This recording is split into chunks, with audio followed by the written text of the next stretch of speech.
সামনেই পুজোর ছুটিতে বা এবার শীতে সুন্দরবন যাওয়ার প্ল্যান করছো? ভাবছো কিভাবে যাবে, কোথায় কোথায় ঘুরবে, কোথায় থাকবে, আর কোন ট্রাভেল এজেন্সির সঙ্গে বা যাবে? হ্যাঁ, ট্রাভেল এজেন্সির নাম তো বলবোই, তবে তার আগে বলি 2-3 দিনের সম্পূর্ণ ট্যুর প্ল্যানটা। সকাল সকাল শিয়ালদা থেকে ট্রেনে করে চলে আসো ক্যানিং এবং স্টেশনের টিকিট কাউন্টার থেকে বেরিয়েই ট্রাভেল এজেন্সির পাঠানো ম্যাজিক গাড়িতে 1 ঘন্টায় পৌঁছে যাও গদখালি ঘাট। তারপর বোটে উঠেই প্রথমে পেয়ে যাবে ওয়েলকাম ড্রিঙ্কস, আর কিছুক্ষণ বাদেই পেয়ে যাবে লুচি, আলু তরকারি, ডিম আর মিষ্টি দিয়ে ব্রেকফাস্ট। এবং ব্রেকফাস্ট করেই দেখে নাও গোসাবার ঐতিহাসিক বেকন বাংলো, যেখানে 1932 সালে এসেছিলেন রবীন্দ্রনাথ ঠাকুর। বাংলো থেকে বোটে ফিরতেই আবার পেয়ে যাবে আমুদি মাছ ভাজা, আর তারপর ধীরে ধীরে জঙ্গলের পাশ দিয়ে রওনা দেবে পাখির জঙ্গলের উদ্দেশ্যে। আর এরই মাঝে দুপুরে ভাত, ডাল, বেগুনি, মাছ, চিংড়ি, পাঁপড়, চাটনি দিয়ে পেয়ে যাবে লাঞ্চ, এবং লাঞ্চের কিছুক্ষণ বাদেই আবার পেয়ে যাবে ফলও। আর পাখির জঙ্গল দেখতে দেখতে বিকেলে পৌঁছে যাবে পাখিরালাতে হোটেলে। বিশাল বড় হোটেল, রয়েছে সুন্দর রুম, ক্লিন ওয়াশরুমও। সন্ধ্যায় হোটেলে পেয়ে যাবে চা, সাথে চিকেন পকোড়া, আর তারপরে শুরু হবে জনপ্রিয় ঝুমুর নাচ। আর সেটা দেখে রাত্রে ভাত, সবজি আর মাটন দিয়ে পেয়ে যাবে ডিনার।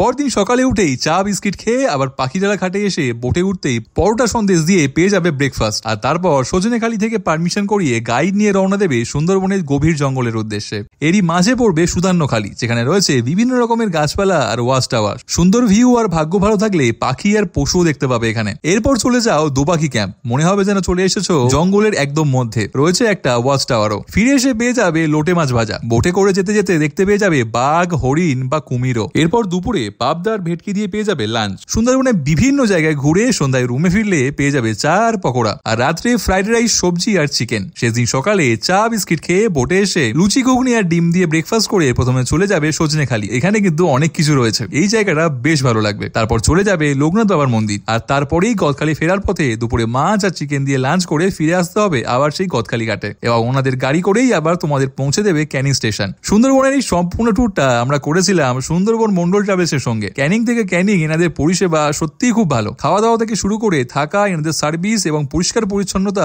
সমস্ত কিছুই ছিল খুবই ভালো। তাই সামনে তোমরা যদি সুন্দরবন যাওয়ার প্ল্যান করো, অবশ্যই যেতে পারো এনাদের সঙ্গে। সুন্দরবন মন্ডল ট্রাভেলসের সঙ্গে ঘুরে কেমন লাগলো? খুব ভালো, দারুণ।